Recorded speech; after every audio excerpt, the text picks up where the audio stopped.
আপনি ভোটারদের কাছে কি প্রতিশ্রুতি নিয়ে যাচ্ছেন এবং কেমন সাড়া পাচ্ছেন? আমি নির্বাচন প্রচারণা শুরু করেছি 22শে জানুয়ারি থেকে।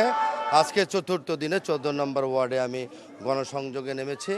আপনারা দেখতে পাচ্ছেন একটি ওয়ার্ডের গণসংযোগে সকাল 10টা 10:30 থেকে শুরু করেছি। অবস্থা দেখেন, শুরুতেই ছিল আমার সাথে 150 থেকে 200, তারপরে দেখেন আস্তে আস্তে করে ধানের শীষের পক্ষে যারা আছেন সমর্থক এবং আগামী দিনে 12 তারিখে যারা ঢাকা 15 আসনে 14 নম্বর ওয়ার্ডে ভোট দিবে, আস্তে আস্তে করে মিছিলের আসনটা বড় হয়ে যাচ্ছে।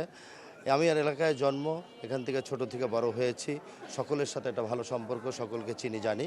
এলাকার মানুষ তারা মনে করে এমন একজন প্রতিনিধি তারা নির্বাচিত করবে যেই প্রতিনিধি তাদের স্থানীয় বাসিন্দা এবং এই এলাকায় সব সময় বসবাস করে।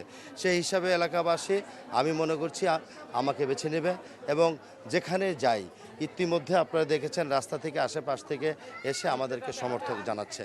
আমি আশা করব আগামী 12 তারিখে বিপুল ভোটের মধ্য দিয়ে ধানের শীষের প্রতীক এখানে জয়যুক্ত হবে।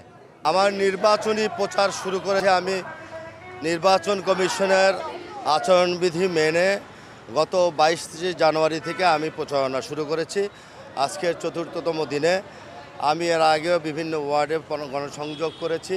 আজকে 14 নম্বর ওয়ার্ড টেকনিক্যাল মোড় থেকে আমি গণসংযোগ শুরু করেছি। সারাদিন এই গণসংযোগ চলবে। আমি যেহেতু এলাকার সন্তান, আমাকে সবাই চিনে জানে এবং সকলের সাথে আমার একটা ভালো সম্পর্ক আছে। এলাকার মুরব্বিয়ান, বিভিন্ন বাড়ি মালিক সমিতি, ফ্ল্যাট মালিক সমিতির ব্যবসা প্রতিষ্ঠানের নেতৃবৃন্দ এবং আমার দলের সমর্থক সহ এলাকার সাধারণ মানুষের সাথে দীর্ঘদিনের সম্পর্ক।